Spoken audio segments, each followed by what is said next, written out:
0093. Di sini, saya akan menjelaskan sedikit tentang pengertian cerita. Perkenalkan, nama saya Cynthia Deveberiana, NIM A51019094. Dalam tugas kali ini, saya berkontribusi sebagai pemain drama. Pemain drama di situ saya memerankan tokoh bernama Adit. Nah, tokoh Adit ini memiliki sifat yang ceplas-ceplos dan mageran. Nama saya Frida Wahyu Rahmawati dengan NIM A5101995. Dalam tugas kali ini, saya berkontribusi bermain drama, berperan sebagai ibu. Nah, sifat ibu di dalam drama adalah bijaksana.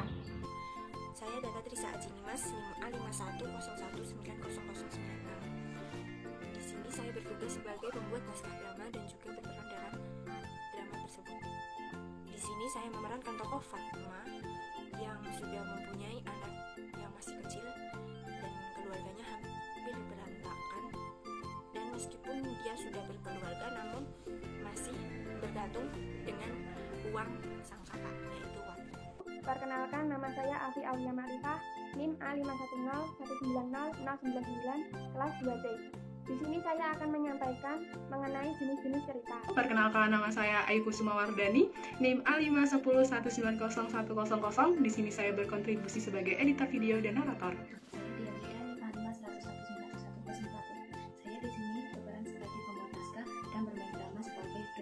Di sini, saya Anissa Nurlebdaningrum akan menjelaskan tentang ciri-ciri cerita atau bercerita. Perkenalkan, saya Farida Tunasyirah, NIM A510190103. Dalam tugas kali ini, saya berperan sebagai pemain drama dengan tokoh Wati. Tokoh Wati ini memiliki sifat dermawan, karena walaupun sudah berkeluarga, tokoh Wati ini membantu kehidupan ibu dan adik-adiknya. Cerita adalah suatu rangkaian peristiwa yang dapat disampaikan secara lisan maupun tulisan yang berasal dari kegiatan nyata atau non-fiksi dan kegiatan tidak nyata atau fiksi. Cerita mempunyai ciri-ciri, yaitu yang pertama, memiliki tema. Tema adalah gagasan ide atau pikiran yang ada di dalam cerita atau pokok cerita yang ingin disampaikan di dalam cerita. Tema cerita itu sendiri mempunyai ciri-ciri. Yang pertama, persoalan yang paling menonjol. Kedua, persoalan yang banyak menimbulkan konflik. Ketiga, persoalan yang paling banyak membutuhkan waktu pemberitaan. Kedua, memiliki amanat atau pesan. Amanat atau pesan adalah sebuah pesan atau ajakan moral yang disampaikan pengarang di dalam cerita. Amanat biasanya berisi hal yang baik atau positif. Yang ketiga, memiliki tokoh dalam cerita. Tokoh dalam cerita adalah individu yang mengalami peristiwa di dalam cerita individu itu sendiri. Dapat berwujud manusia, binatang, hewan, atau yang lainnya. Yang keempat, memiliki watak dalam cerita. Watak dalam cerita itu sendiri juga penggambaran watak atau sifat tokoh dalam cerita. Berdasarkan watak dan sifatnya dibagikan menjadi 3, yaitu protagonis, yaitu tokoh yang berwatak baik, antagonis, yaitu tokoh yang berwatak kurang baik atau jahat, ya sebagai penentang protagonis juga. Yang ketiga, tritagonis, yaitu tokoh yang menjadi penengah antara protagonis dan antagonis. Yang kelima, memiliki alur cerita. Alur cerita itu ada 3. Yang pertama, alur maju progresif. Alur maju, rangkaian peristiwa sebuah cerita yang urut dari awal sampai akhir. Dan alur mundur, regresif. Alur mundur, penyampaian sebuah cerita melalui kisah balik. Peristiwa dengan alur mundur disampaikan tidak dari awal sampai akhir. Penyampaian balik juga dengan cerita masa lalu yang memiliki klimaks di awal cerita. Rangkaian peristiwa disampaikan dari masa lalu ke masa kini dengan urutan mundur. Yang ketiga, alur campuran progresif regresif. Cerita dengan alur campuran merupakan gabungan dari alur maju dan alur mundur. Biasanya, cerita dengan alur campuran dimulai dari bagian tengah cerita yang berkembang maju, lalu pada beberapa bagian pengembangan cerita disampaikan tentang kisah masa lalu. Yang keenam, memiliki latar. Latar segala petunjuk, keterangan mengenai waktu, tempat, dan situasi dalam cerita. Latar itu ada 3. Latar tempat yang berkaitan dengan di mana peristiwa dan cerpen itu terjadi, seperti di sekolah, di rumah, di kantin, di puskesmas, di rumah sakit, di pasar, dan lain-lain. Latar waktu itu berkaitan dengan kapan peristiwa dalam cerpen itu terjadi, seperti pada siang hari, sore hari, masa kini, masa lalu, dan lain-lain. Latar suasana berkaitan dengan perasaan atau suasana kejadian peristiwa dalam cerpen itu sendiri, seperti berduka, merenung, sedih, nangis, mengejutkan, mengagetkan, dan lain-lain. Yang ketujuh, memiliki sudut pandang. Sudut pandang adalah cara pengarang menggambarkan tokoh dalam cerita. Pengarang dapat berperan sebagai tokoh yang berperan langsung dalam cerita atau menggunakan orang atau benda lain sebagai pemeran dalam cerita. Yang kedelapan, memiliki bentuk tulisan yang padat, singkat, dan lebih pendek dibandingkan dengan novel. Yang ke-9, tulisannya kurang dari 10.000 kata. Yang ke-10, sumber cerita berasal dari kehidupan sehari-hari, baik itu pengalaman pribadi maupun pengalaman orang lain. Yang ke-11, penokohannya begitu sederhana, singkat, serta tak mendalam. Yang terakhir, 12, tidak melukiskan seluruh kehidupan pelaku karena mengangkat masalah tunggal saja. Di sini saya akan menyampaikan mengenai jenis-jenis cerita. Berdasarkan ciri-cirinya, cerita dibagi menjadi dua, yaitu cerita lama dan cerita baru. Jenis cerita lama yaitu 1. Dongeng. Dongeng adalah cerita tentang sesuatu yang tidak masuk akal, bersifat khayal, dan tidak pernah terjadi. Macam-macam dongeng yaitu yang pertama, mite. Mite adalah dongeng yang berhubungan dengan kepercayaan masyarakat setempat mengenai adanya makhluk halus. Yang kedua yaitu legenda. Legenda adalah dongeng yang berisi tentang kejadian alam yang unik dan aneh. Yang ketiga, fabel. Fabel adalah dongeng yang berisi tentang kehidupan binatang yang diceritakan menyerupai kehidupan manusia.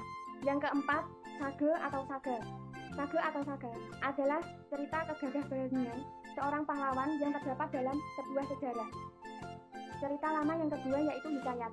Hikayat adalah cerita yang menggambarkan tentang raja atau dewa dan bersifat khayal. Jenis cerita lama yang ketiga yaitu cerita berbingkai. Cerita berbingkai adalah cerita yang di dalamnya terdapat beberapa cerita sebagai sisutan. Cerita lama yang keempat yaitu cerita panji. Cerita panji adalah cerita yang sama seperti hikayat, namun berasal dari kesastraan Jawa. Cerita lama yang kelima yaitu tambo. Tambo adalah cerita tentang asal-usul keturunan raja yang bersifat khayal. Selanjutnya, jenis cerita baru. Cerita baru adalah bentuk karangan bebas yang sudah tidak terikat oleh sistem sosial dan struktur kehidupan masyarakat lama. Setelah sholat Idul Fitri, dia teringat dengan keluarganya yang ada di rumah dan memikirkan nasib adik-adiknya dengan kondisi sekarang ini. Alhamdulillah ya Allah, hamba bersyukur kepadamu atas berkat rahmat serta rezekimu. Keluarga hamba bisa menunaikan ibadah ini dengan lancar, dan saya berdoa kepadamu ya Allah, semoga kebahagiaan serta keberuntungan menyertai adik-adik hamba ya Allah. Amin.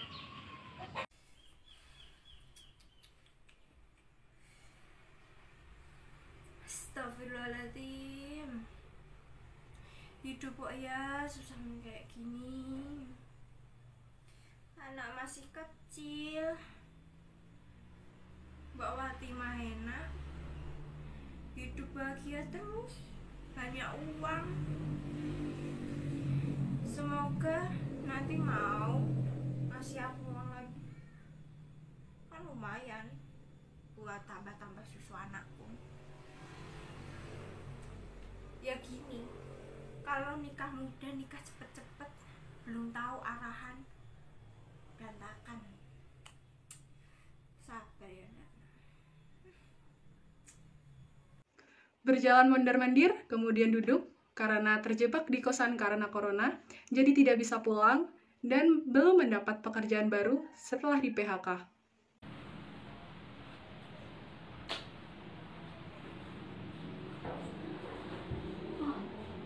Malah di PHK, gak ada kerjaan deh, gak ada duit. Ih, gini ribet banget, pakaian aja virus corona barangku. Ih, sebel. Karena diduga ODP, selepas pulang kuliah di mana wilayah yang ia tinggali terkena zona merah, sekarang dia bersantai, duduk di tempat isolasi khusus daerahnya dengan menggunakan masker.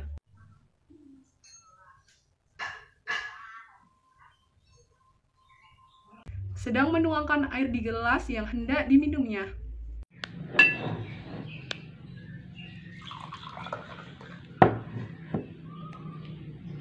Gimana ya kabar anak-anakku di sana? Mereka sehat-sehat atau enggak ya? Fatma yang sedang membuka teleponnya dan hendak menghubungi Mbak Wati, akan tetapi sebelumnya Mbak Wati sudah menghubungi semua saudaranya melalui via call Zoom. Assalamualaikum adik-adikku yang kusayangi. Bagaimana kabar kalian? Waalaikumsalam. Ada apa toh Mbak? Ribet banget kakak tanya-tanya kabar pula. Ngirim unitnya enggak? Mbak Wati toh, tadi mau aku VC loh Mbak buat silaturahmi. Iya, soalnya Mbak sudah kangen sama kalian semua. Dan untukmu Beca, hematlah uang, jangan buat beli skincare saja, ditabung uangnya buat masa depanmu nanti. Tadi udah kesambung kok diem aja loh. Adit yang tadinya mager langsung menyahut sapaan kakaknya itu. Waalaikumsalam. Wes tau mbak, jangan buat masalah terus. Kita mau minta uang sama Mbak Wati toh. Gus menang dong. Rusak rencana aja loh kamu ini. Nggak apa-apa. Ntar kalau ada rezeki lagi, Mbak kirim lagi deh buat kalian semua. Asik, alhamdulillah rezeki nomplok. Nah, seneng tau iki Mbak. Ketahuan lah niat busuk Mbak. Udah langsung ke intinya aja Mbak. Nggak usah basa-basi. Semoga kabeh, gimana kabar kalian? Sehat dan senang semuanya toh? Iya Bu, Alhamdulillah sehat semuanya. Senang ya toh, Mbak hidup kayak gini kok susah. Bu, moneynya jangan lupa money. Iya loh Bu, aku sekarang di PHK karena corona. Semua perusahaan sekarang nggak ada kerjaan. Sabar Le, sabar. Semuanya pasti ada hikmahnya toh. Kualat kamu sama ibu.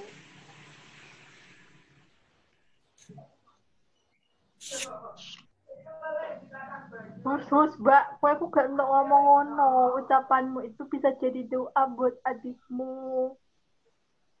Bu, aku pengen pulang. Wes gak betah di sini. Gak ramah lingkungan banget. Ya Allah, gak pengen kejemutan tau Bu aku. Sabar toh nak, ikuti tos dulu di situ.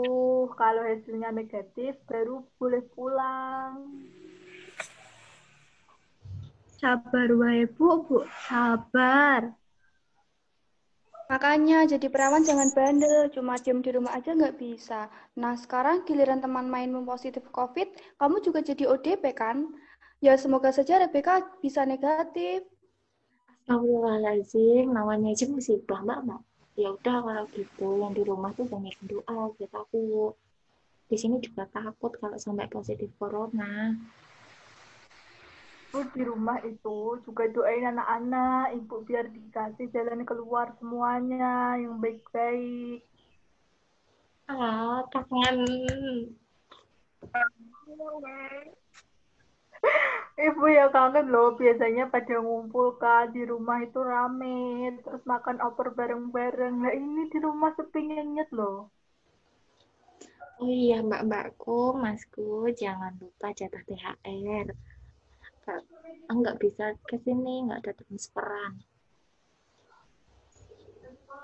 Ini masih ada ponakan kecil, jangan lupa.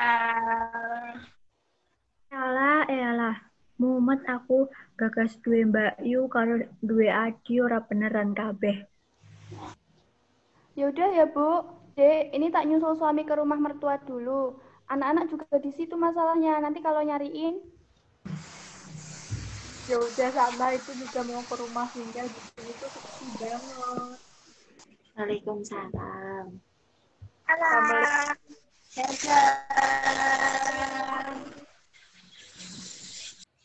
Semua sudah terputus kecuali Rebecca dan Adit. Nopo cengar-cengir? Kangen mbakku. Makanya jangan bandel, doa terus biar nggak positif, biar cepat pulang. Aku bentar lagi mau pulang. Siap bosku. Ya udah tak visi pacarmu dulu ya. Hai. Serah.